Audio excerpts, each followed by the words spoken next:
Vamos começar, né? Mas antes de começar, queria pedir para alguém orar para a gente, né? Tanto por nós, por vocês, né, como professores do Semear, para que o Senhor dê sabedoria, né? Ajude a gente a internalizar aí todas essas informações, que não são poucas, né? Mas pegar aí o essencial para a gente conseguir praticar e dar o nosso melhor aí para Deus aqui dentro, porque o que a gente pode fazer. Para que Ele me dê sabedoria também, né? Para poder passar aqui algumas das coisas que eu tenho estudado sobre, né? Conseguir passar de uma forma clara. Foi um desafio colocar em palavras muita coisa, mas é isso. Então, se alguém puder orar pra gente começar, aí a gente já inicia. Senhor, dirige-nos no estudo dessa noite, que o Senhor nos capacite a cada dia a aprender mais, para aplicar aquilo que o Senhor deseja na vida das nossas crianças.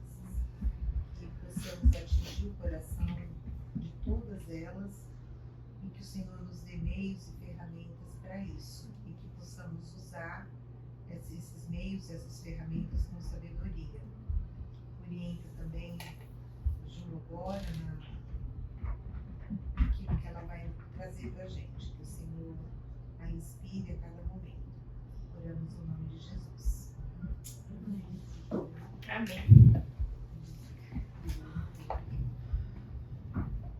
Bom, então vamos lá, né? Antes da gente começar, vou brevemente, o foco não é esse, né? Vou me apresentar rapidinho, para que vocês me conheçam um pouco e também conheçam qual que é a minha trajetória e minha relação com o autismo, né? Onde que isso começou. Bom, eu sou fono infantil, e desde a faculdade o tema do autismo me interessou muito. E aí eu comecei a estudar sobre, quis fazer o TCC na área, né? Então colei lá numa professora que já estava com pesquisa na área e eu fiz o TCC aí na parte de oralidade e comunicação das crianças com autismo. E aí então eu me formei, né? Formei na USP de Ribeirão e logo vim pra cá, porque eu ingressei na residência aqui em Campinas, em saúde da família. E aí quando eu comecei aqui, eu fiquei como fono de 2 centros de saúde. E aí nesses centros de saúde já tinha os pediatras, que já tinham recebido casos de autismo. E aí eles me passaram para acompanhar e para ajudar a avaliar e bater o martelo, né? Então foi uma experiência muito boa, pude aproveitar bastante. E nesse momento eu conheci as dores das famílias, as vitórias, as conquistas e esses desafios. O que fez, né, com que eu quisesse cada vez mais buscar amenizar tudo isso para as famílias, né? E aí só foi aumentando essa paixão pelo tema, o desejo de estudar sobre. E aí nesse tempo eu me casei com o Gustavo, que tá aqui. Depois enfrentei novos desafios, aí comecei a trabalhar numa clínica referência em autismo aqui também na região. E lá pude aprender bastante, mergulhar aí no mundo do ABA. Para quem não sabe, o ABA hoje é tratamento padrão ouro, né, para autismo e várias questões aí do neurodesenvolvimento. E eu tô até hoje atuando com isso e pretendo seguir, né? É uma área que realmente me fascina.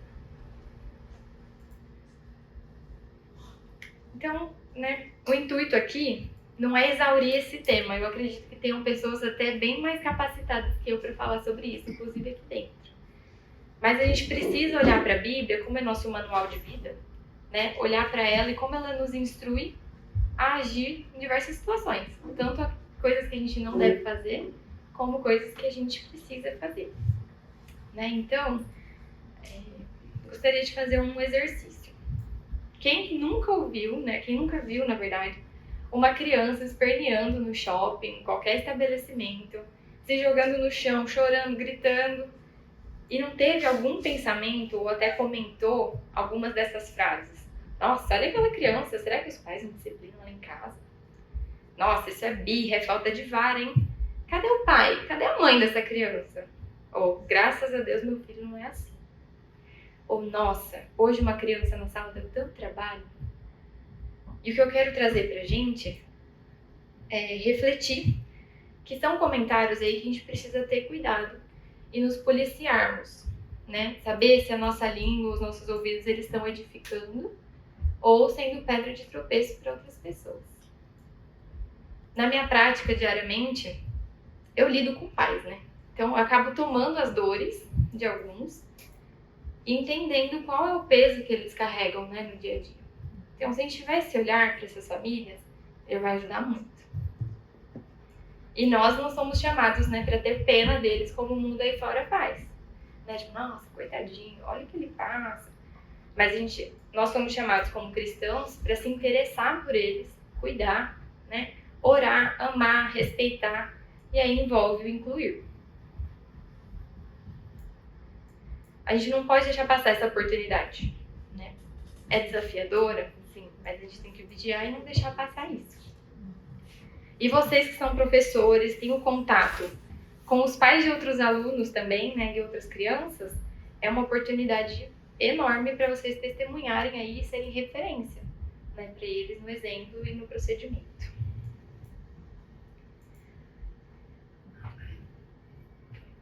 Então, em termos de acolher os pais, né? Pensando aí uns aos outros na prática, o que a Bíblia nos instrui a fazer? Os versículos eu já coloquei escritos, então eu vou lendo, vou passando e comentando. Quanto a amar, a gente, né, em João 13:34 diz: um novo mandamento lhes dou. Amem-se uns aos outros, como eu os amei, vocês devem amar-se uns aos outros. Então, em termos de amor, a gente tem que ter amor sem se preocupar com o que a gente vai receber em troca, né? Então, é um amor que se doa, assim como Cristo fez, é um sacrifício, se colocar à disposição. Em Gálatas 6:2 vai dizer sobre a questão do fardo. Levem os fardos pesados uns dos outros e assim cumpram a lei de Cristo. Então, o que a gente pode fazer pensando no nosso contexto, né? Às vezes, chegar na família e dizer: olha, eu vi que seu filho tem autismo, por exemplo. Olha, eu vi que seu filho tem autismo. Por exemplo, né, na saída ali da sala, e diz: eu queria saber como que eu posso ajudar da melhor forma para eu servi-lo melhor aqui dentro. Né? Que dica que você tem para me dar? Tem algo que eu possa saber? Né? E ao mesmo tempo vou estar orando por isso. Agora, 1 Tessalonicenses 5:11 diz sobre essa questão de exortar. Então, lá está dizendo assim: por isso, exortem-se e edifiquem-se uns aos outros, como de fato vocês estão fazendo. Então, caso você escute algum comentário, né, caso seu irmão ali do lado, professor da sala do lado não entende, faz algum comentário ali que no momento não coube, né, a gente não deve fazer, exorte em amor o seu próximo, né, instrua ele, fala: olha, você sabia que essa criança tem tal condição, né? Enfim, nosso papel é esse, né? Quanto a consolar e cuidar. 1 Tessalonicenses 4:18 vai dizer: consolem-se, uns aos outros com estas palavras. E lá ele vai falar no contexto da gente ter esperança, né? Ter esperança que um dia tudo isso vai passar. Porque a gente tem a salvação em Cristo. E no sentido do cuidado, 1 Coríntios 12:25 vai dizer: a fim de que não haja divisão no corpo, mas sim que todos os membros tenham igual cuidado uns pelos outros. Então, nesse sentido, o que a gente pode fazer?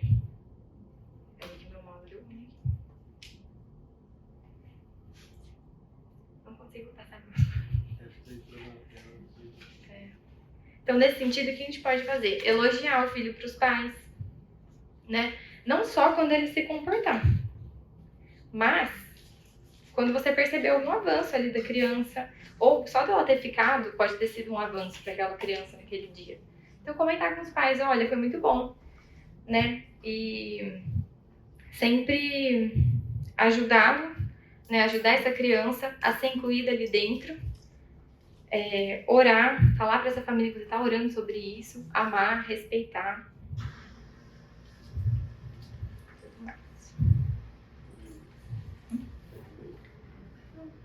É que eu não consigo passar o slide também, eu acho.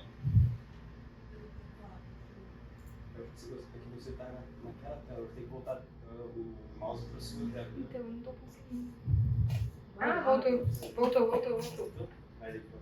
Aí. Gente, a tecnologia às vezes dificulta. Então vamos lá, a gente tem que demonstrar interesse e afeto pelas famílias e ter esse cuidado. Quanto ao que não fazer.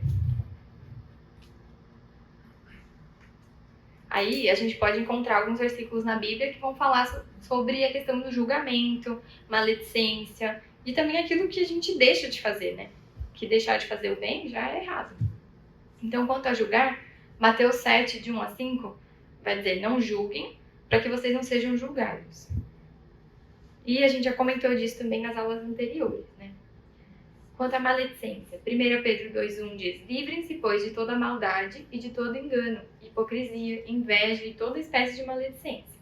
E Tiago 4,11 diz, irmãos, não faleis mal uns dos outros. Quem fala mal de um irmão e julga seu irmão, fala mal da lei e julga a lei.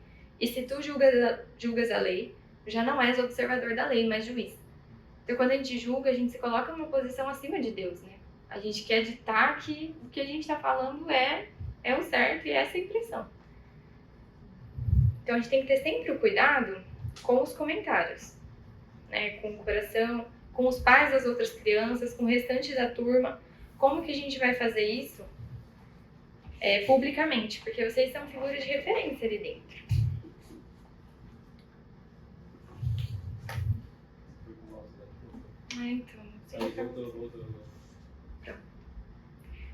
Então, visto isso, vamos entrar aí nos transtornos do neurodesenvolvimento. A gente já falou do déficit de atenção e hiperatividade, de altas habilidades, do transtorno opositor desafiador. E hoje, vou apresentar um pouquinho aí das características do autismo e como a gente identificar uma criança com autismo. Então aqui, gostaria que vocês me dissessem quais vocês acham que são as crianças com autismo dessa imagem. A segunda, que tá aflito com o sono. Que tá de costas, que tá tampando o ouvido. Acho que só. Acho que todas.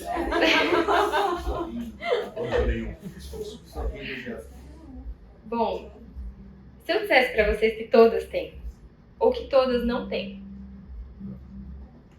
Porque não existe, gente. Não tem como a gente definir uma criança com autismo pela característica física, pelo estereótipo.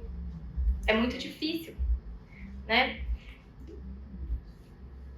Por isso que o diagnóstico ele vai se dar por uma junção de características e sintomas.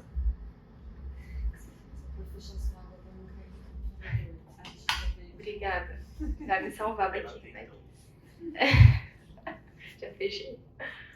Então, por isso, gente, o diagnóstico ele se dá por uma junção de características e sintomas que o médico vai ter que olhar e ver e entender. Mas vamos falar mais um pouquinho aí. O que são essas manifestações, né? O que são essas características? Então, entrando aí no transtorno do espectro autista. Agora, a gente vai poder ver essas características comuns e o que o manual de diagnóstico, que é aquilo que todo médico tem que usar na hora de bater o martelo, ele diz pra gente. Esse manual, para quem não sabe, ele chama DSM-5, é da Associação Americana de Psiquiatria. E ele nos conduz aí, diz que o diagnóstico, né, para o transtorno do espectro do autismo, ele tem que ser categorizado aí em 3 níveis. Então, pode ser nível 1, 2 ou 3. O que é espectro, né? O que isso significa? Espectro quer dizer que é um leque. Então, imagina lá, né, um leque de cores como tá ali, ó.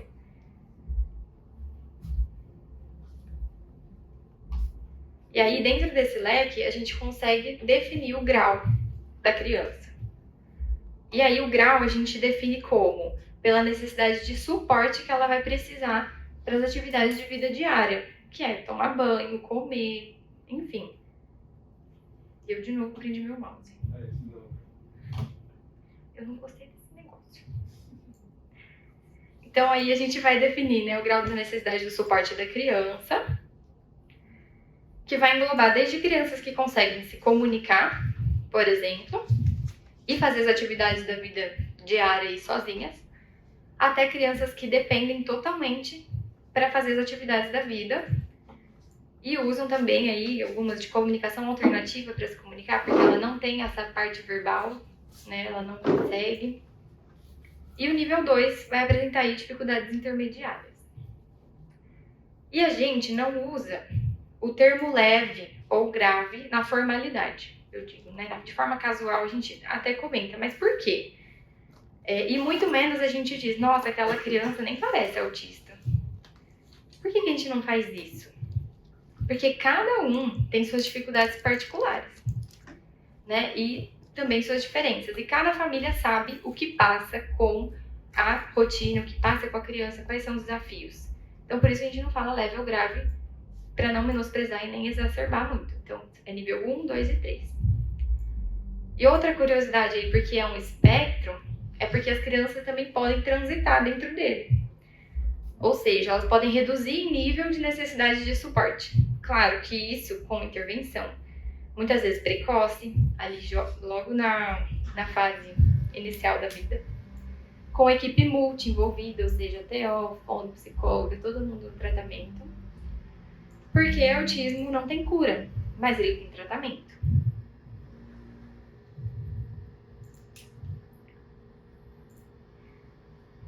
Então, ainda dentro disso, existe um critério para diagnosticar.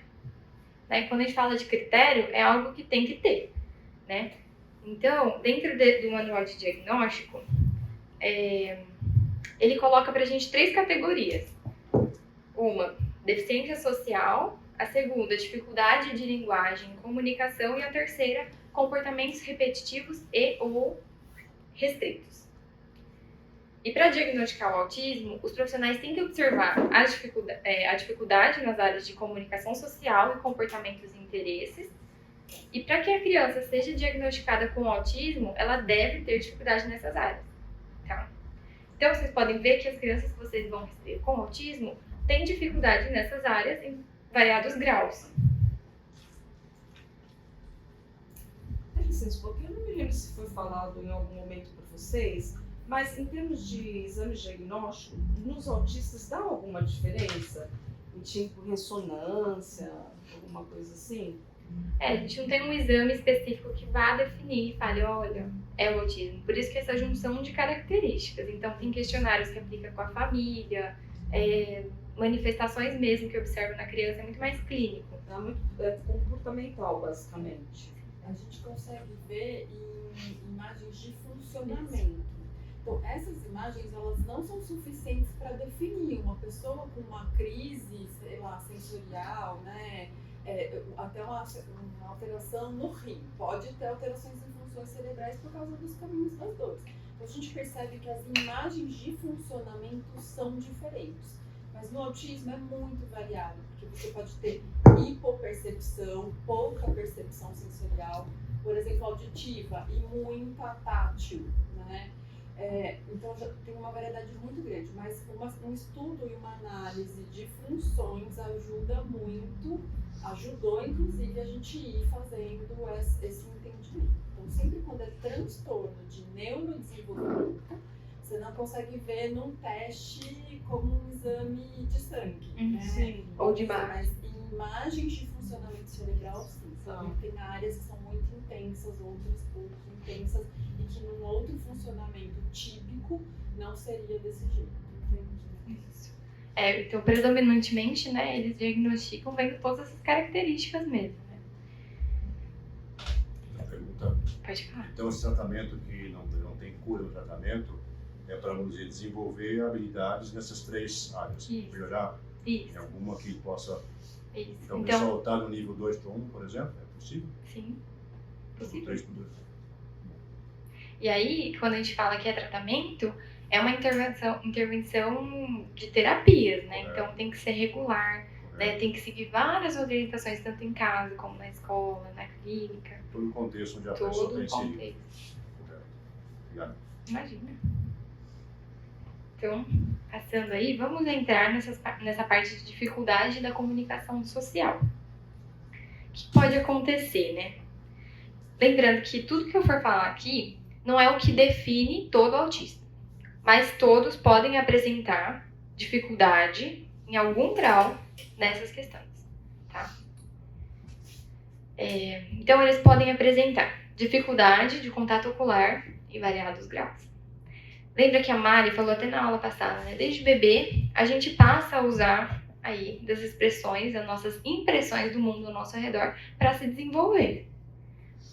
Então a gente começa a usar expressões sociais, gestos, faz as vocalizações, faz o contato ocular, mantém a atenção no outro. Já no autismo, existe esse déficit da interação social, ou seja, uma dificuldade interna dessa parte neural mesmo e dos sentidos para progredir aí, por exemplo, no contato ocular. Então, a criança fazer um contato ocular pode ser muito custoso para ela, é muita informação. E olha só, né, o que prejudica muita coisa. Por quê? Se a criança ela não me olha, ela mantém o interesse dela muito mais restrito ali em objetos, ela não vai ter esse interesse social. E se ela não tem esse interesse, essa participação social, consequentemente ela vai ter dificuldade em realizar atenção compartilhada. E o que é isso, atenção compartilhada? É você sentar com o outro e ter uma troca, né? Uma atenção que a gente compartilha. Consequentemente, também não vai ter imitação. A imitação vai ser muito defasada. E a gente sabe que a gente aprende por observação e imitação. A gente vê os outros e a gente aprende como faz. Isso desde bebê. Então, olha só quantos déficits no desenvolvimento a gente pode ter devido a uma dificuldade específica, que é a do contato ocular, por exemplo. Mas vamos às outras características aí da comunicação. Ele pode usar, né? Ele não, a criança com autismo, né? Pode usar a linguagem com muita dificuldade para se comunicar com as outras pessoas. Então, eu coloquei ali entre parênteses, né? Seja verbal ou não verbal. Então, a dificuldade dela pode ser tanto em verbalizar e comunicar, como em gesticular e expressar através de gestos que ela está querendo. Por isso, muitas vezes, eles acabam usando de choro, de grito, pela falta desse repertório, né? Que é um repertório linguístico, que envolve fala e comunicação. E fala e comunicação são coisas diferentes. Eu posso fazer um gesto aqui e comunicar algo, ó. Comuniquei o quê? Sei lá, silêncio ou apaga a luz. E fala é o que eu tô fazendo, tô falando, a gente tá falando. Então, eles vão ter esse déficit tanto na comunicação em geral, como na fala. Outros, como eu disse, né, como é muito variado, outros podem ter uma fala muito bem desenvolvida, né? Por isso vai aí em diferentes graus. Então, pode acontecer de não verbalizar nada e usar comunicação alternativa. Eles raramente respondem quando são chamados pelo nome. Então, até em terapia é uma coisa que a gente trabalha com a criança, a gente vai ensiná-la a olhar quando chamado pelo nome, porque ela não aprendeu isso ainda. Não costumam compartilhar de interesses ou conquistas com os próximos, por essa dificuldade em perceber o outro e realizar essa atenção compartilhada. Então, são crianças que todo mundo fala, tá no mundo dele, ele tá vivendo ali, né? Então, a gente tem que ajudar essas crianças a virem pra gente, né? Chamar a atenção de alguma forma, que seja atrativo, que seja prazeroso para ela. Também tem dificuldade em compreender aí a nossa linguagem não verbal e dificilmente entendem ou usam de gestos como apontar, acenar e expressões faciais. Lembrando, de novo, sempre importante, em variados graus. Então, tem uns que vão usar, tem outros que não. Podem apresentar expressões limitadas para se comunicar devido ao baixo repertório. Então, às vezes, um grito é a forma que ele tem para se comunicar com o mundo. É o que ele consegue, né? Ele não tem ainda essa habilidade desenvolvida de comunicar de forma verbal o que ele está querendo. Então, às vezes a gente pode olhar de fora como quem não entende, né? Nossa, por que ele está gritando? Essa é a forma dele se comunicar com a gente, com o mundo, né?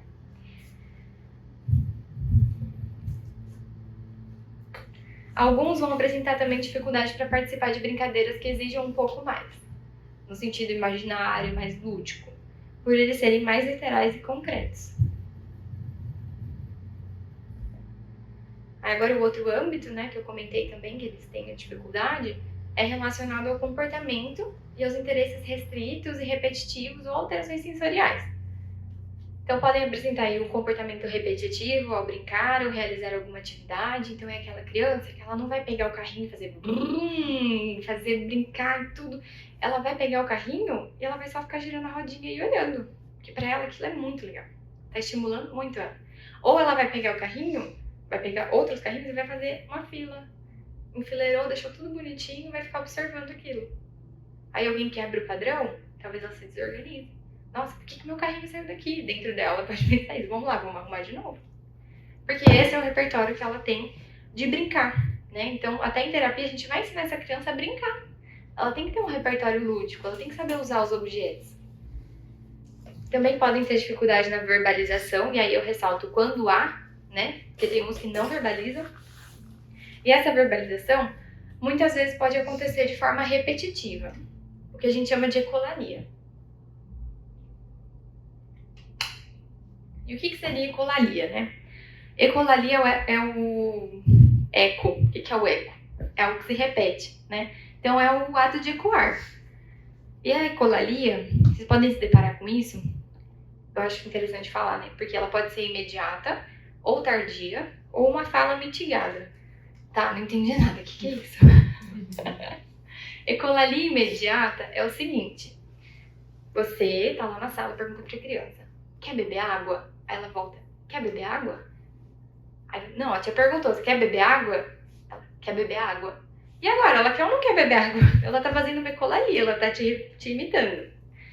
A ecolalia tardia, ela vem depois. O que seria isso? A criança assiste um desenho que fala: o elefante escorregou na banana. Aí, em outro momento do dia dela, ela vai começar a repetir essa frase: o elefante escorregou na banana. Não tem contexto, não tem intenção comunicativa, mas é uma ecolalia tardia.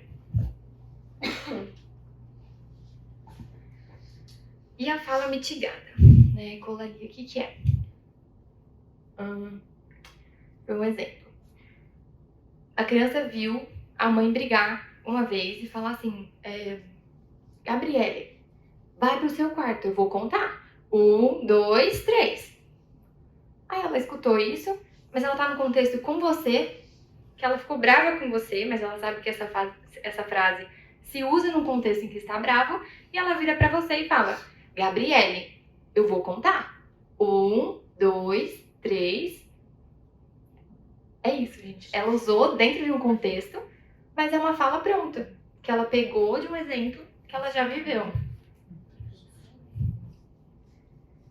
Até aqui alguma dúvida?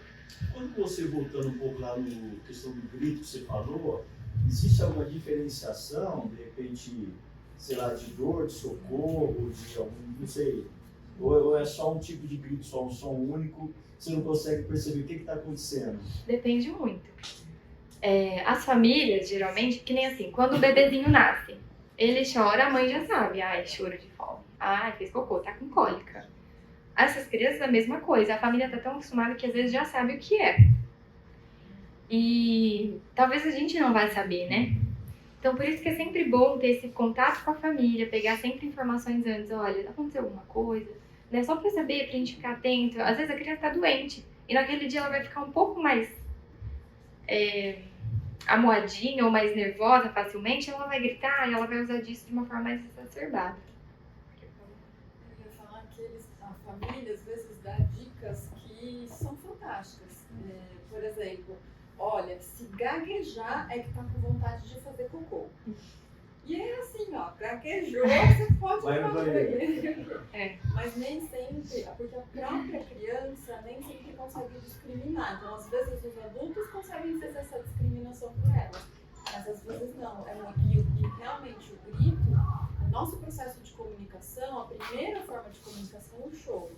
Uma intermediária é o grito para deslocar para a fala. Então, ainda não está bem elaborado. Não dá também para confiar, mas a gente está achando que é uma coisa. Nesse momento dá pra ir testando também, né? Pode ser. Nesse exemplo que você deu de ecolalia imediata, né, do quer beber água, como é que a gente, como professor na classe, faz como? Faz o quê? Eu imaginei que você fazer essa pergunta. Ótimo, você até me lembrou que eu ia comentar isso na hora e acabei esquecendo. Por exemplo, essa criança, ela emite muita ecolalia de tudo que você fala e você não tá entendendo. Poxa, ela é sim ou não? Né? E aí, às vezes, você pode dar a opção sim ou não no final da sua frase, pra gente ver se ela vai ter esse repertório de escolher. Tá, mesmo assim ela não respondeu, continua ecoando. Eu falo sim ou não? Pode falar, então assim, ó, você quer água? Aí ela, quer água? Aí você, quer água sim ou não? Espera. Aí ela não falou nada, ela repetiu o seu sim ou não. Ela, sim ou não. Aí acabou, né? Você já fica confuso. Então, o que eu recomendo? Sejam mais concretos e visuais. Pega um copo de água, por mais que você ache que ela não sabe, né? Vai que ela não queira, mas pelo menos você pegou. Pega o copo de água e vai lá, quer água? Aí ela pode falar, quer água? Você oferece. Se ela pegar e tomar, é porque ela queria. Se ela não pegar, é porque ela não queria. A gente vai testando, né? Não tem uma fórmula.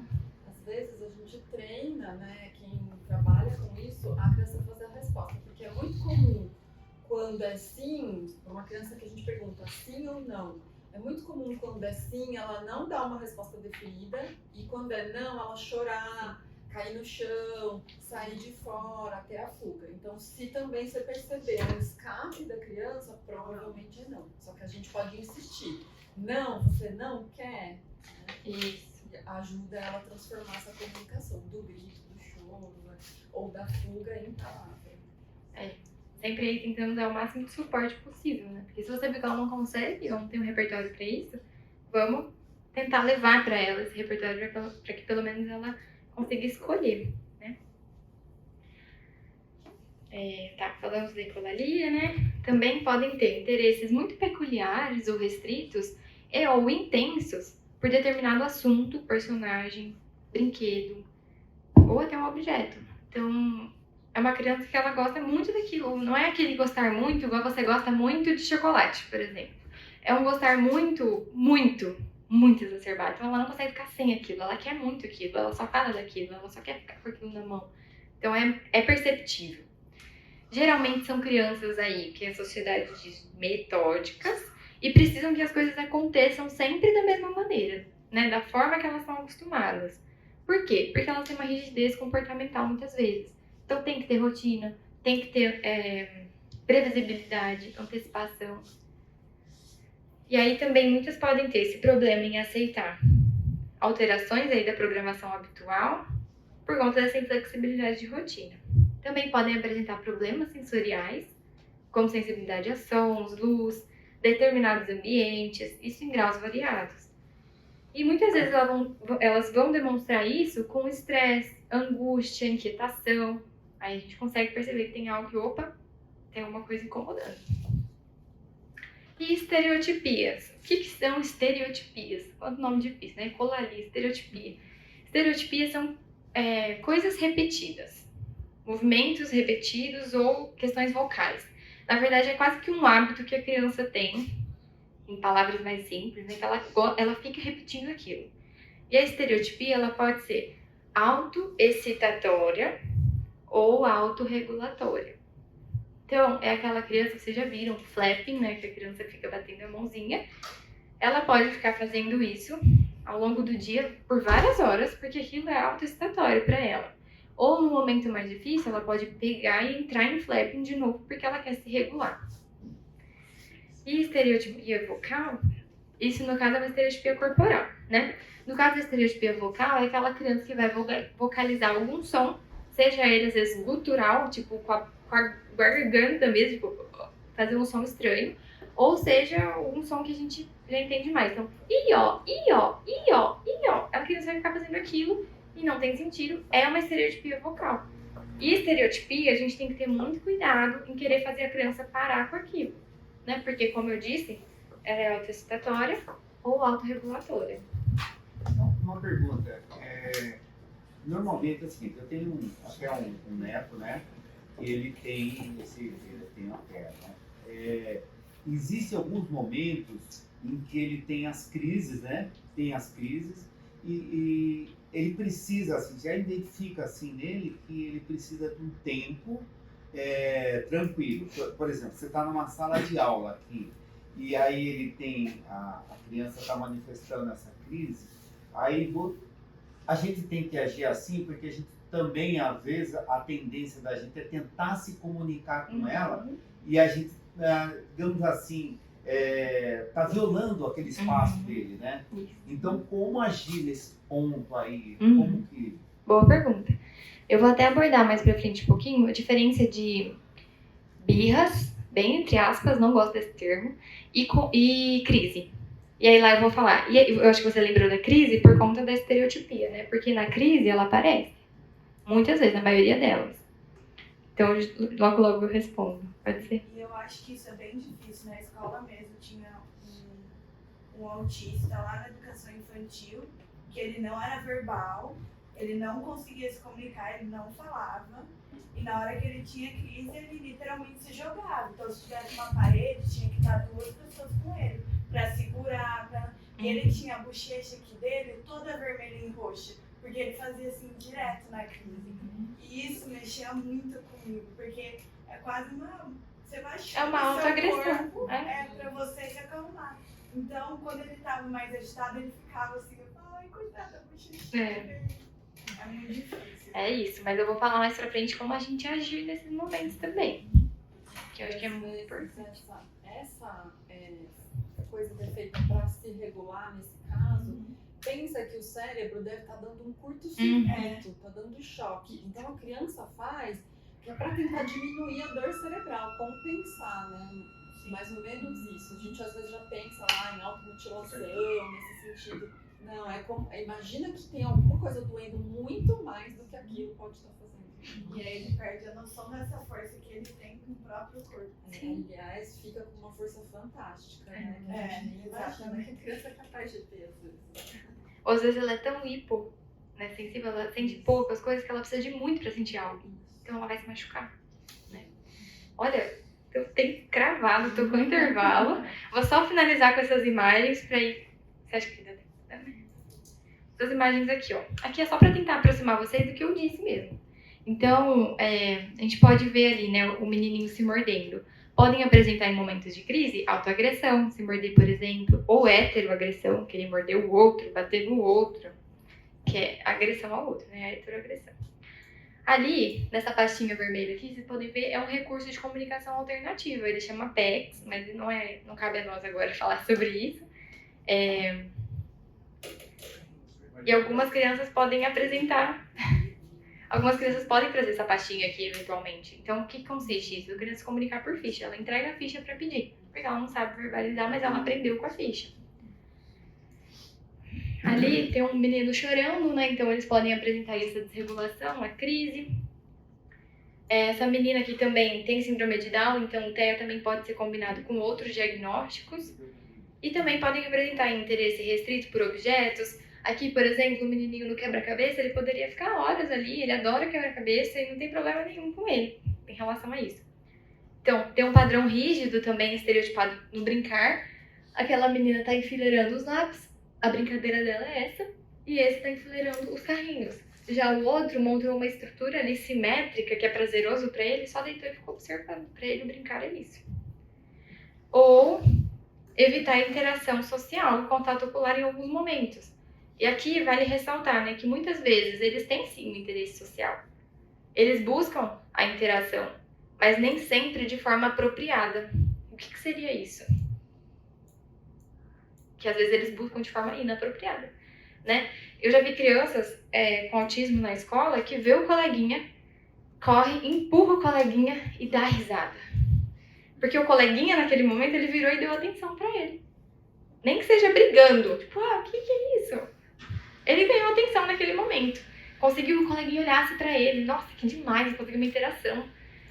Então, eles não conseguem, às vezes, ter essa percepção se a atenção ela é positiva ou negativa. Se tá sendo legal ou se tá sendo chato. Por isso, muitas vezes, eles vão ficar felizes só de ter tido uma atenção, né? E é com esse raciocínio que eu quero levar vocês pra segunda parte da aula, que é a parte prática, depois do intervalo. Só fazer uma observação. Gente, a ecolalia e às vezes até certo alinhamento e organização das coisas fazem parte do processo do desenvolvimento. Então, por exemplo, uma criança entre 2 e 3 anos, às vezes ela vai lá e começa a colocar o lápis na caixa direitinho. Só que aí ela larga aqui e vai fazer outra coisa, né? A Ju pode falar também um exemplo da ecolalia ou ecolalia. Ou seja, se vocês verem bebês, né, que reproduzem, faz parte do processo do desenvolvimento, não é suficiente. Na criança típica, some aos 2 anos de idade. Já na criança com TEA, vai persistir. Bom, então, retomando o exemplo que eu dei, né, antes da gente descontrair aí, Eu falei que essa criança, muitas vezes, ela busca, assim, a interação social, mas de forma inapropriada. Não é que ela não tem totalmente interesse nas pessoas. Muitas vezes, essa forma que ela se achega é inapropriada. Então, ela já fica feliz só de ter ganhado uma atenção. Guardem isso. Atenção.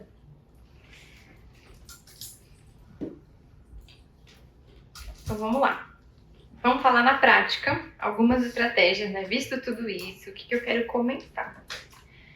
Alguns estudiosos na área do comportamento humano desenvolveram uma ciência. E essa ciência é chamada de análise do comportamento aplicado. Não sei quantos aqui já ouviram falar. Alguém já teve contato, conhece? Legal, legal. O que acontece com isso, gente? O ABA é a sigla em inglês, né? Mas eu não vou falar aqui, acho que não precisa.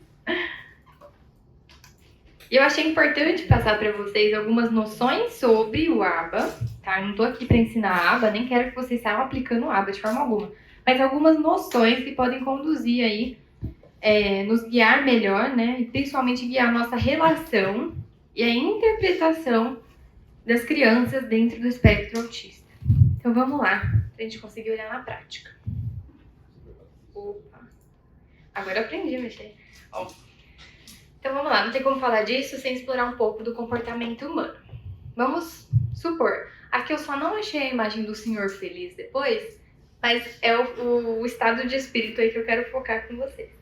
Então vamos supor que você se dedica muito no seu trabalho, mas você está se sentindo desvalorizado. Mas você continua se dedicando. Afinal, a gente não pode, né? Nós somos cristãos, a gente sabe que a gente não pode medir por essas coisas. É para Deus que a gente faz. Enfim, você continua lá se dedicando, porém você ainda tá triste nesse sentido. Tipo, nossa, eu não tô me sentindo valorizado. E de repente, seu chefe te liga e te faz uma proposta, mas antes disso te parabeniza pelo seu trabalho bem feito. Ele falou, olha, eu tenho visto o que você tem feito, tenho visto o seu esforço, parabéns. Vou te fazer uma proposta de aumento salarial e redução da sua carga horária. Nossa, que oportunidade! Que oportunidade, não é? Que chefe. Qual que é a consequência? Você vai dar mais ainda o seu melhor. Falou, nossa, eu tava dando o meu melhor, ele já viu? Vou me esforçar ainda mais, vamos lá. Porque esse cargo ainda não é o máximo. Você pode almejar outros, então você tá querendo ainda dar o seu melhor. Você se sente mais feliz, mais motivado, mais valorizado. Porque é assim que a gente reage às situações. Então o que eu quero dizer aqui é que existe sempre causa e consequência nos nossos comportamentos.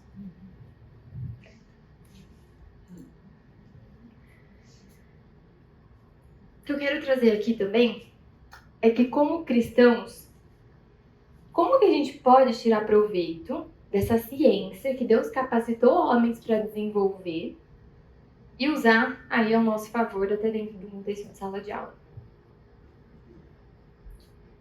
Então eu quero passar alguns conceitos aqui que a gente pode aplicar junto à palavra, educação de filhos, por aí vai.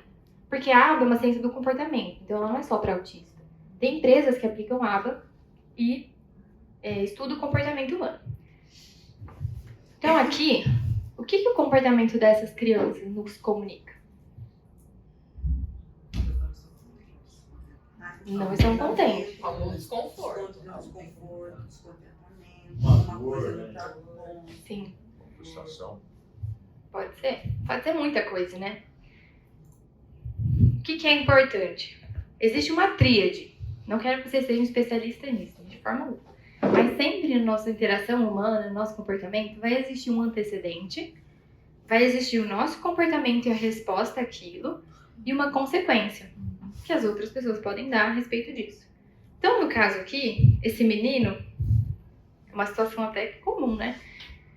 Quero que a gente identifique aí estratégias que podem nos ajudar dentro da aula também. Então, esse menino, ele passou na frente de uma loja de brinquedo com a mãe e ele quer muito comprar um brinquedo. E a mãe diz pra ele assim, não. Tá. Aí ele começa a testar, né? Porque criança vai testar. Independente se ela tem um transtorno ou não, criança é criança. Aí ele vai começar a falar, mãe, e vai começar a gritar um pouco mais. Então, vai testando. Aí vai chegar uma hora que ele vai estar berrando e chorando. Mãe, eu quero um brinquedo. Tá. Aí Aí essa mãe pensa assim, nossa, tô aqui no shopping Guatemi. O que eu vou passar? Tô passando vergonha? Então ela entra na loja, compra o brinquedo pro menino e ele para de chorar. O que acabou de acontecer? Quem sabe? Ele aprendeu que quando ele gritar, ele vai Ele vai Se eu induzir a chorar mãe e a ter burrinhar, eu vou ter aquilo que eu quero. Exatamente. E ele vai entender também que ele não precisa começar no mãe da próxima vez. Ele já vai direto pro show e pro grito, que é o que resolve, é o que deu certo. Por que eu vou ser boa pra perder meu tempo? Então, olha só isso. Se a gente já aguçar nosso olhar e a nossa percepção para conhecer aí as variáveis do ambiente que estão afetando a aprendizagem da criança, por exemplo, e conseguir dentro disso pensar nas limitações dela, em estratégias para promover o ensino, a aprendizagem, já vai ser algo muito diferenciado. Porque vocês vão passar a ter o feeling dentro da sala do que pode estar acontecendo. Então, nossa, o que aconteceu antes? O que pode acontecer depois? O que eu posso fazer com esse comportamento dele pra gente melhorar ou diminuir essa questão? Mas isso eu digo que Então, a gente... mas na cabeça dele, ele aplica isso só com a mãe ou com todo mundo? ele pode testar com todo mundo. Vai ser o mesmo. Sem limite. Tá lá na escola com o professor, Sim. auxiliar, Sim. na escola Uma bíblica. das formas nossas de aprender, primeiro, é a generalização. Então, se eu vejo um sorriso e eu olho a lua e ela tá como criança, né? E ela tá em formato de lua crescente, pra mim pode ser um sorriso. E ela já tenta aplicar. Tanto que quando ela aprende a conjugar verbo, ela fala, né? Eu fiz isso, né? Porque ela usou um formato e aplica. E aí ela vai também aprender a discriminar. Com aqui funciona, ali não funciona. Isso. E assim, aqui é só uma pincelada mesmo. Porque o que a gente vai fazer em terapia com as crianças, geralmente, é colocar em extinção, que a gente chama, um comportamento inapropriado e dar um modelo para essa criança do que é o adequado para possibilitar a aprendizagem dela, para ela adquirir um repertório mais adequado socialmente. Né? E por isso, tendo sempre contato com a criança, né, a gente consegue promover esse desenvolvimento. Então, a gente que vê sempre, a gente tem que ter muito cuidado para não reforçar os comportamentos inapropriados dela. A gente tem esse papel fundamental de ajudar ela a se adequar e a conseguir exercer suas capacidades. Mas eu entendo também que aqui no contexto da igreja, em alguns momentos, as medidas terão que ser mais imediatas. Né? A gente não está falando de uma sequência de terapia, a gente está falando de algo que precisa funcionar para todo mundo aprender. E por vezes, pode ser que vocês acabem reforçando aí um comportamento ou outro para que mantenha a ordem na sala e todo mundo consiga aprender, as outras crianças não sejam, né, prejudicadas no ensino. Mas atenção, se tiver muito recorrente o comportamento dessa criança na sala de aula, o que a gente chama de comportamento interferente, né, que está começando a interferir muito, aí vai necessitar de perto um tutor para acompanhar isso e ajudar. Ou eu, ou a Mari, ou a Bárbara, para a gente conseguir manejar isso e ajudar com que ela consiga ficar nas próximas vezes na sala de uma forma mais adequada.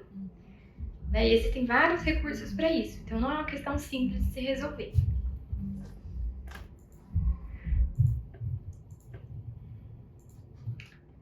Então vamos lá, aquela questão, né? Existe diferença entre a birra, tá? E a crise no autismo. Vamos ver como que a gente pode lidar com isso. O do presente que eu citei antes, né, do menininho que estava chorando, o correto seria a mãe não comprar o brinquedo. Ignorar aquele choro, ser muito direta, falar não, hoje não, e seguir firme, não voltando atrás na decisão dela. Porque queria entender, nossa, não resolveu, né? Então eu vou parar com isso. Ele pode fazer ali mais 1 mês, 2 aquele comportamento, mas vai chegar uma hora que ele vai parar. Porque não tá resolvendo, tá todo mundo botando em extinção, tá?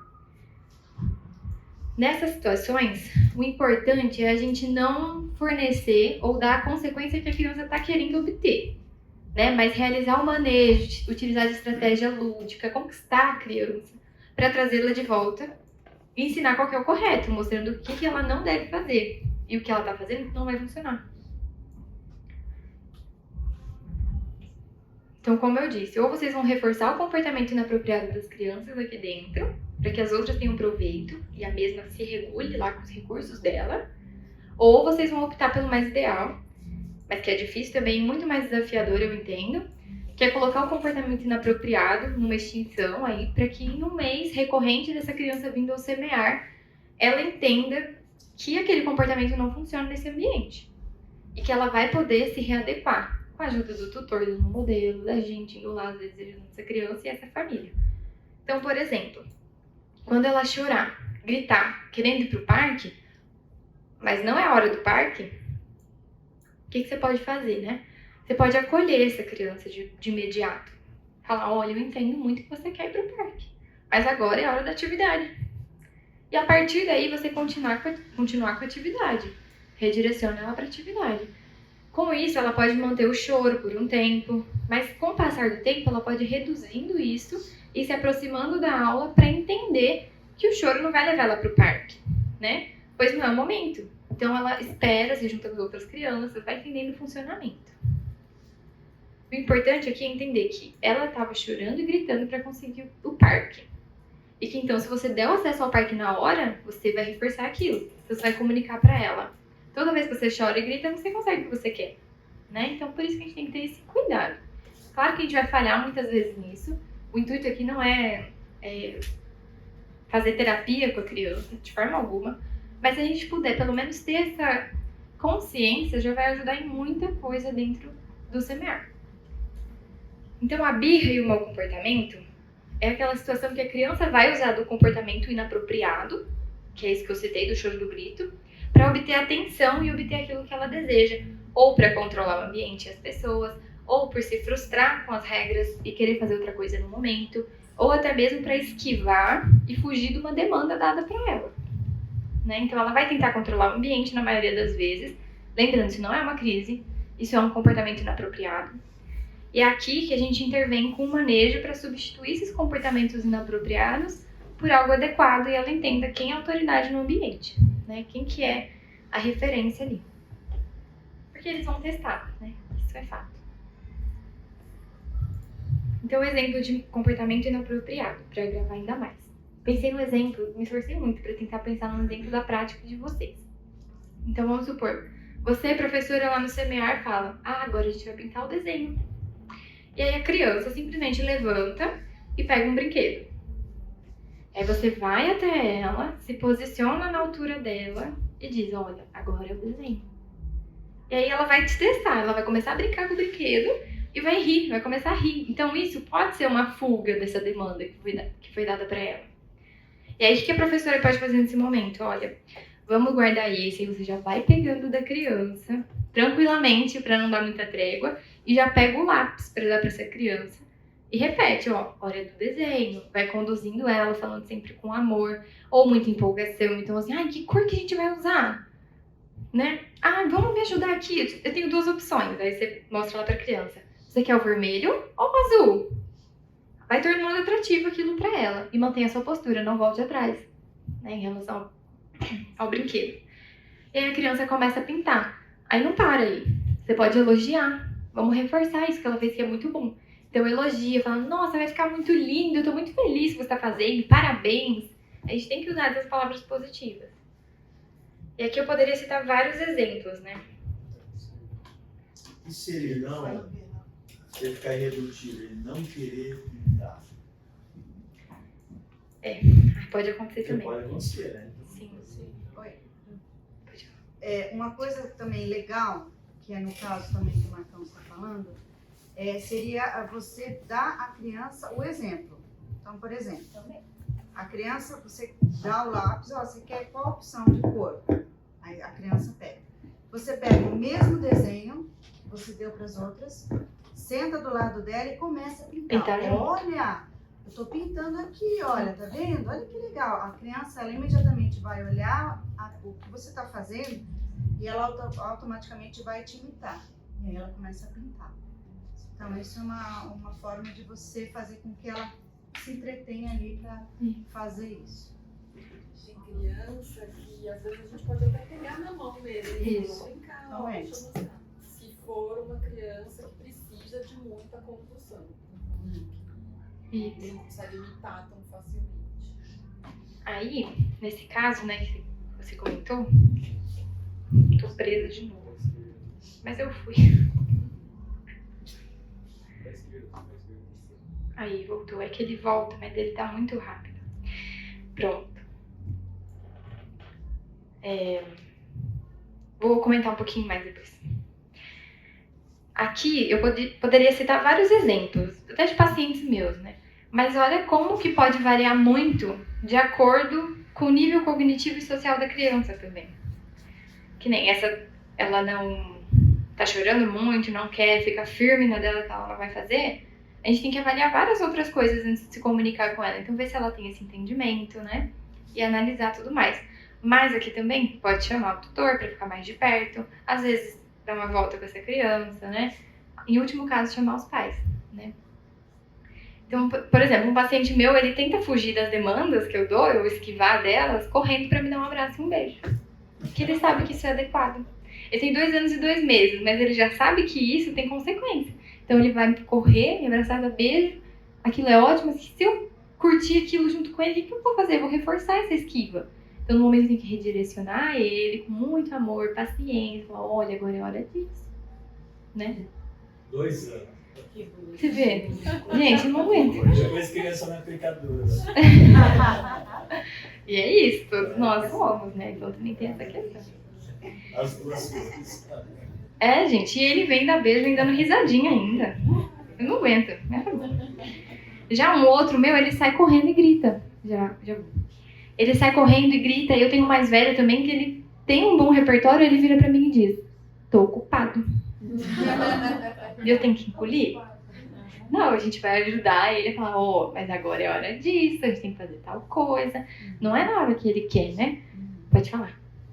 Essa questão de redirecionar a criança, assim, como é que a gente pode fazer quando a criança está no espectro autista e ela não gosta de ser encostada, de ser tocada?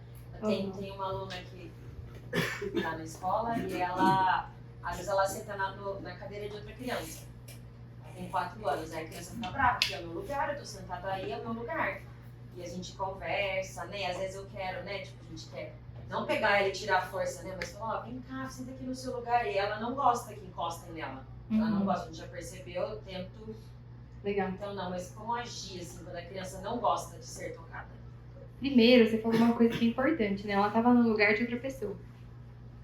Só que às vezes ela também pode ter um repertório aí muito baixo, não sei, se ela se comunica muito bem, se ela entende. Não, ela fala pouquíssimo. Então, aí a gente tem que analisar, será que a gente precisa mesmo que ela sente em outro lugar e o outro sente nesse? Por que a gente não deixa ela nesse mesmo? E o outro, que tem mais capacidade para entender, ele não mude de lugar. Às vezes já aconteceu isso, então, a gente pedir e a criança aceitar e... Isso, porque é muito mais fácil para o outro do que para ela ter uma dificuldade intrínseca ali, que não é questão de educação nem nada, mas é uma limitação, né? Então a gente pode analisar essas situações, tipo, o que eu tô querendo exigir dessa criança? Tá batendo com que ela tenha competência de fazer, né? E também usar os objetos ao redor que ela gosta ao seu favor para trazer ela para você. Então você pode pegar um objeto que ela gosta muito, você começa a brincar sozinha e vai e leva até ela e volta. Vamos ver se assim ela vai se aproximando mais de você e cedendo aquilo que você quer que ela faça. Vou te falar. Uma coisa legal também para fazer seria trabalhar a identidade dela. Então, colocar nas carteiras os crachazinhos de cada um com a foto.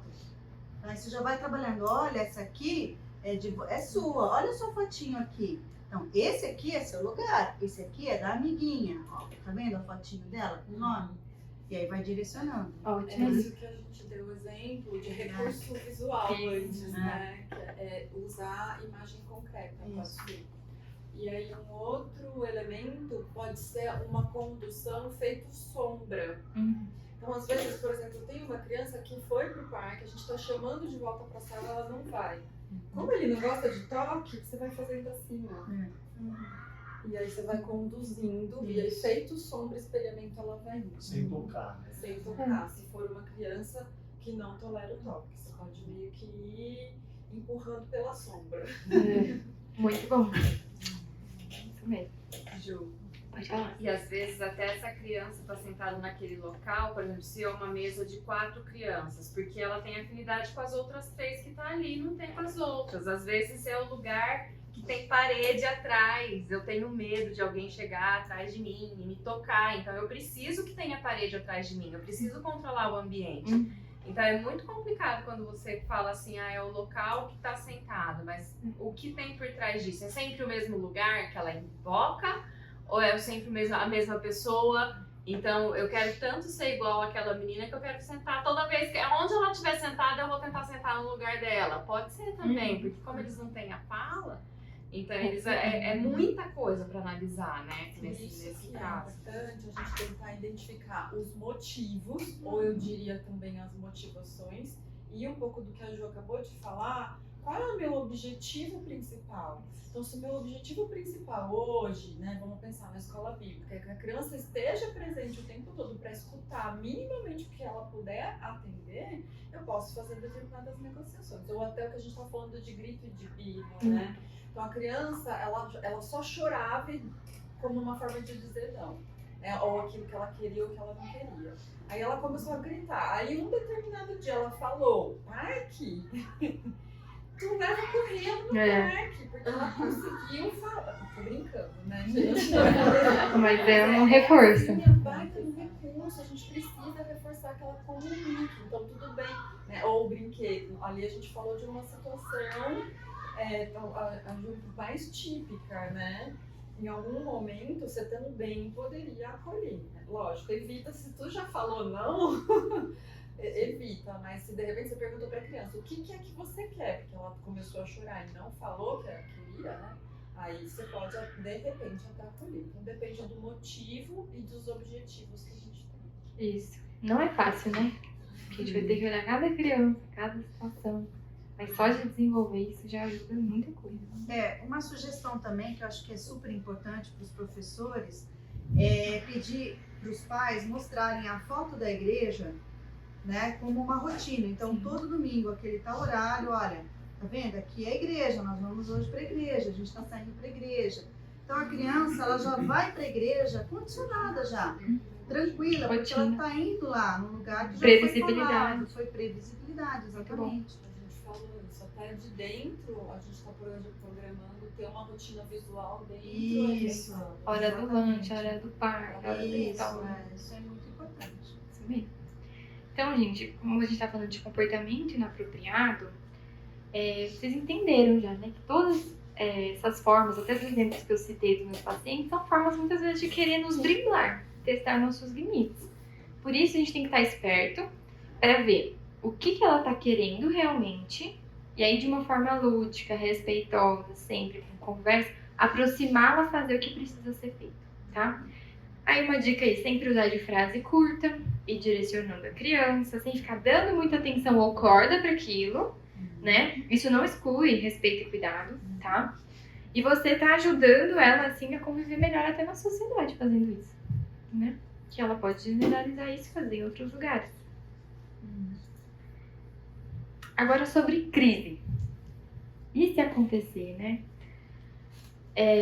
Primeiro de tudo, não temam isso. Tá? Não é um bicho de 7 cabeças, pode acontecer, e aí a gente vai ver como é diferente aqui uma coisa da outra. Como é diferente, né, o comportamento inapropriado da crise.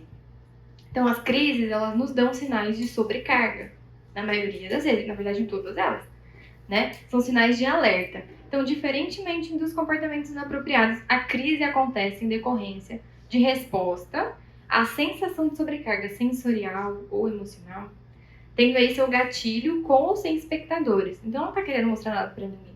Desencadeou algo nela e ela, pum, explodiu, tá? Podem ser exteriorizadas pelo acúmulo de emoções, podem vir com grito, instabilidade, movimentos repetitivos, que eu comentei, entre outras ações, até mesmo mais agressivas em alguns casos, tanto como autoagressão ou heteroagressão.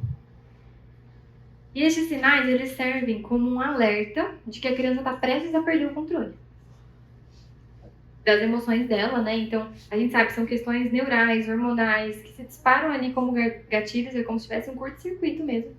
E aí ela manifesta tudo aquilo. E administrar as crises não é uma tarefa fácil, elas são mais complexas. Mas tem algo aí que pode acalentar o coração de vocês. Que as famílias estão muito acostumadas com isso, tá?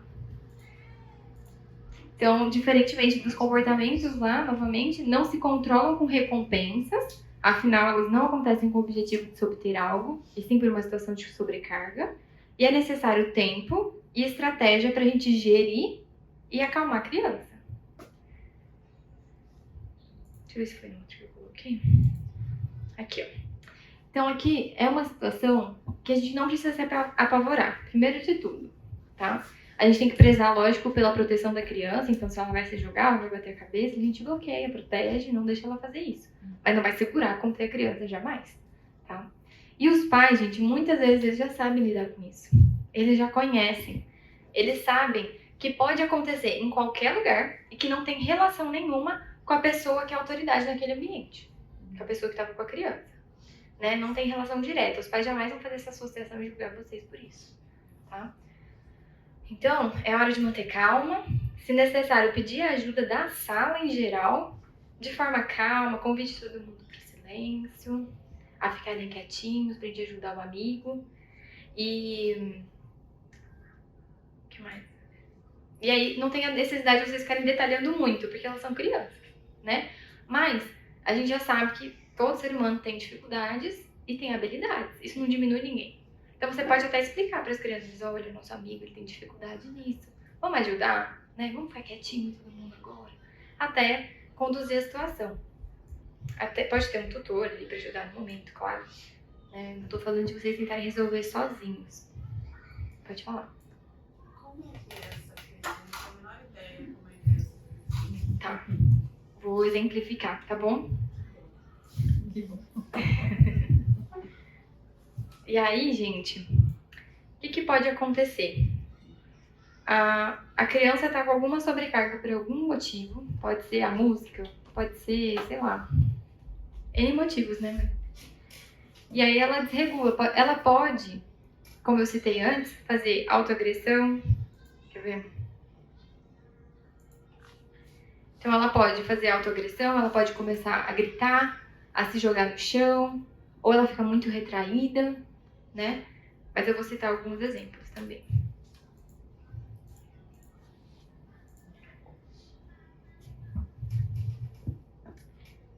Ai, cadê?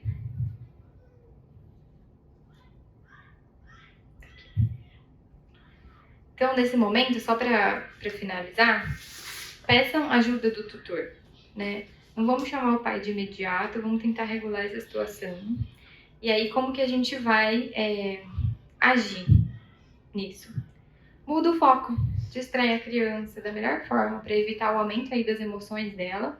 O importante é manter a calma, passar segurança e tranquilidade para a criança, para que, né, ela não piore ainda mais, ela não exploda, porque ela está na beira de uma crise. Pode ser que a gente já reconheça esses sinais, ou a família traga esses sinais para a gente.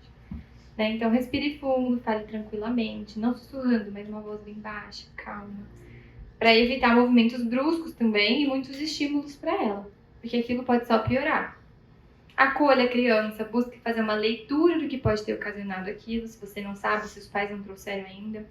E comente exatamente o que ocorreu para os pais, né? Para a gente entender e para eles entenderem também, porque muitas vezes as crianças tomam um medicamento, aí mudou o medicamento, o pai precisa saber que ele teve uma crise, né? Então não é uma coisa que a gente vai ignorar, a gente vai levar isso para a família. Pode falar.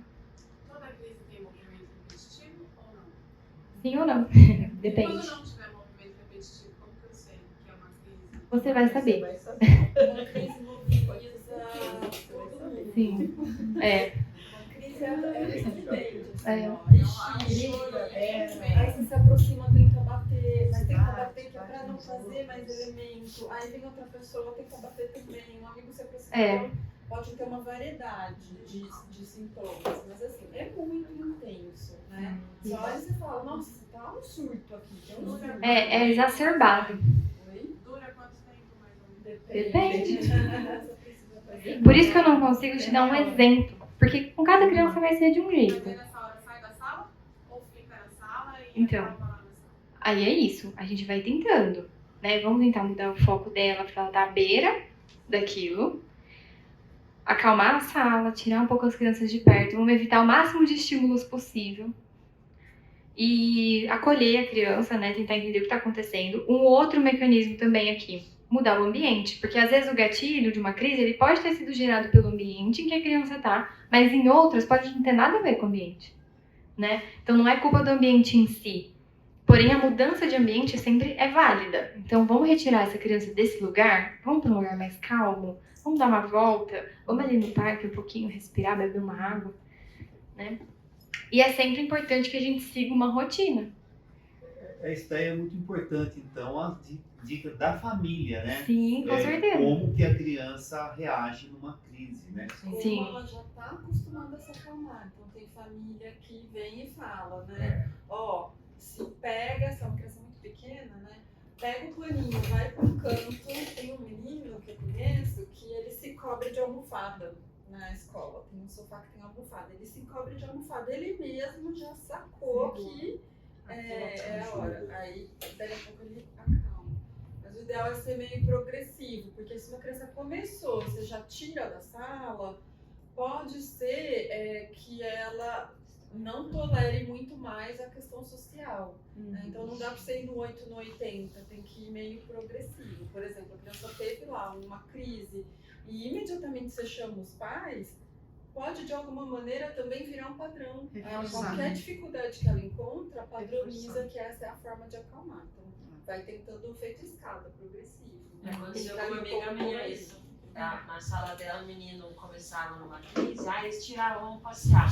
Aí começou a se repetir várias vezes, porque ele percebia que se ele se comportava assim, aí ele saía da sala, ele queria sair, ele queria dar um passeio, então eles começaram, não, agora vamos deixar ele aqui, mudar, né, o jeito Aí a gente lidar. descobriu que talvez não era uma crise, talvez era um não fosse comportamento uma crise, inapropriado. Mas aí ele começava, né, a se exaltar, as outras crianças ficavam assustadas, davam um tirar, mas ficava tirando sempre, ele percebeu, opa, é a minha chance de dar um passeio, de sair, fazer outra coisa, e não queria fazer aquela atividade mesmo, aí virou do repertório de uma crise num comportamento inapropriado. É complexo. E a gente vai tentar sempre controlar com os recursos que a gente tem. A gente vai pedir objetos para a família que são reguladores para a criança. Então, o que mais regula, uma dica do que eles podem dar pra gente, do que pode desregular essa criança pra gente evitar. Então, os pais que vão trazer isso muitas vezes, né? Pra gente se adequar, sinalizar os pais que ocorreu a crise, sempre com muita cautela, né? Não é assim, ai meu Deus, ele teve uma crise hoje. Não, a gente fala, olha, hoje ele teve uma crise na sala, mas tá tudo bem, né? Você quer me contar um pouquinho mais do que pode ocasionar as crises nele? O que regula mais ele? Para o pai também não espanar, né? Então a gente tem que acolher.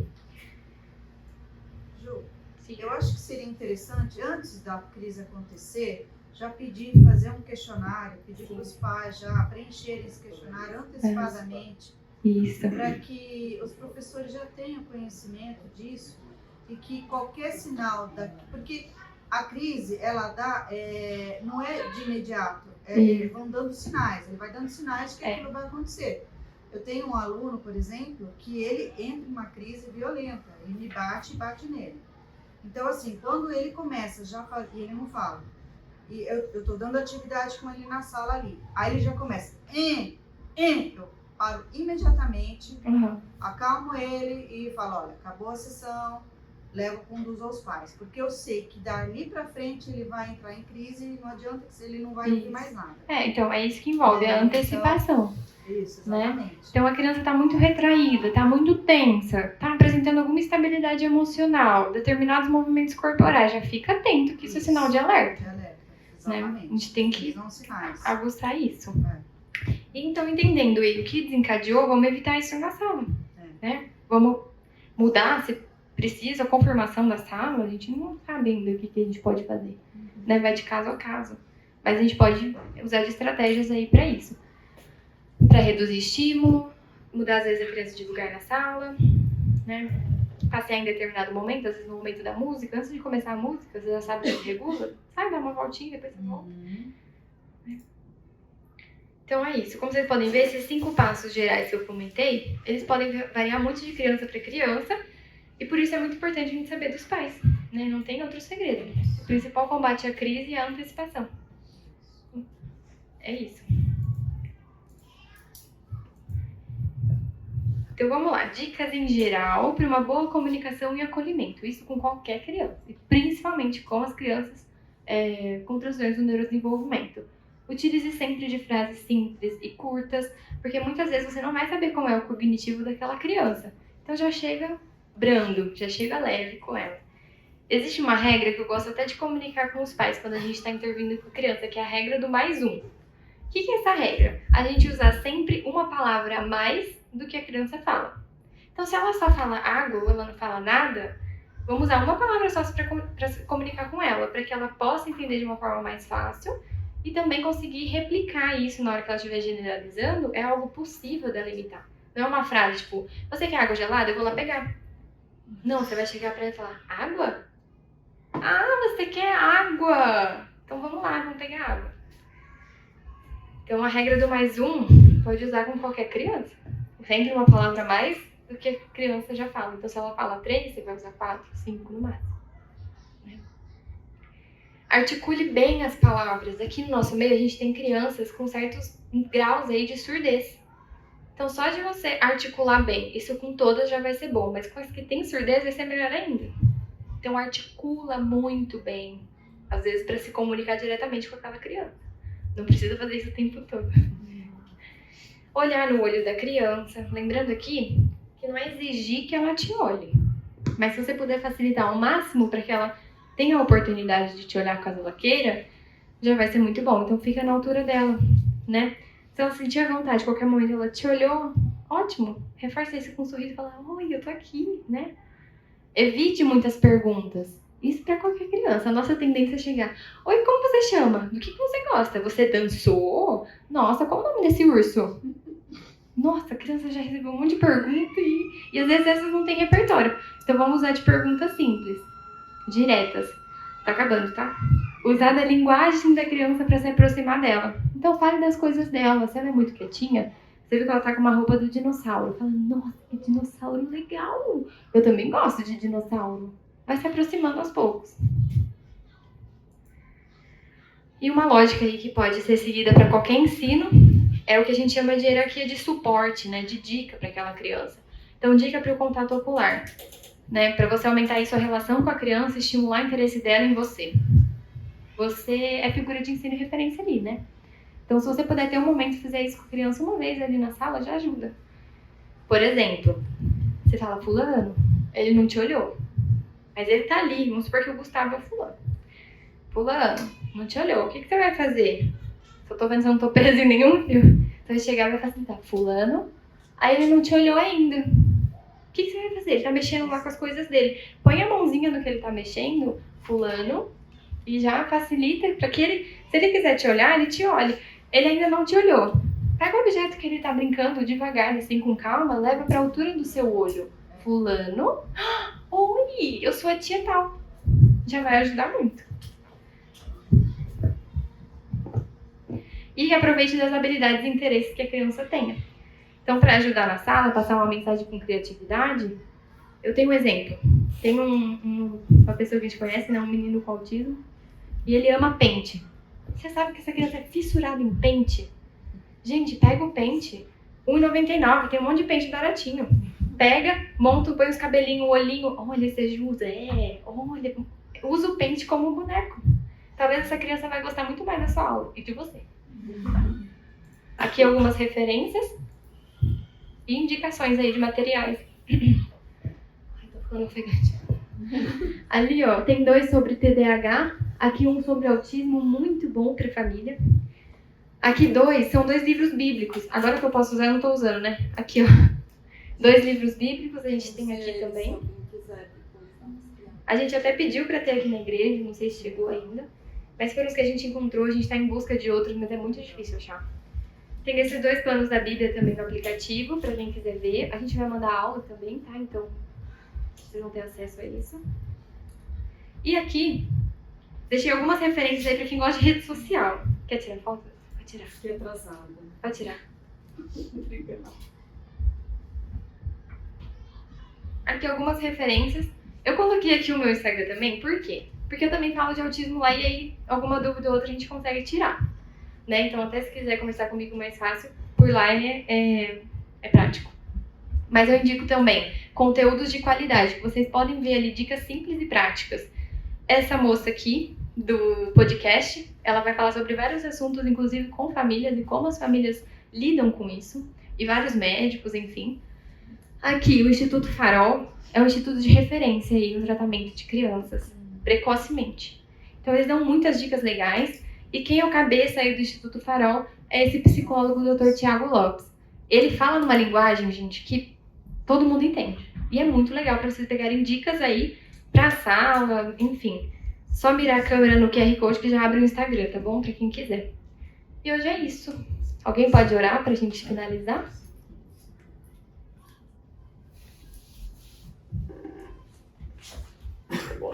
Obrigada. Obrigado, Senhor, por estarmos aqui reunidos e aprendermos como servir melhor as crianças que têm esses desafios. E agradecemos pela igreja, Senhor, por estar sensitiva de servir melhor. Obrigado pelas pessoas aqui reunidas para isso, Senhor. Capacita mais e mais, nos inspira, nos desafia, Senhor, levando a Tua palavra e o Teu reino também a esses pequeninos que precisam, Senhor, serem acolhidos pela Tua palavra, pelo Teu amor, e conhecerem da forma que são capazes. Usa-os mais e mais nessa direção.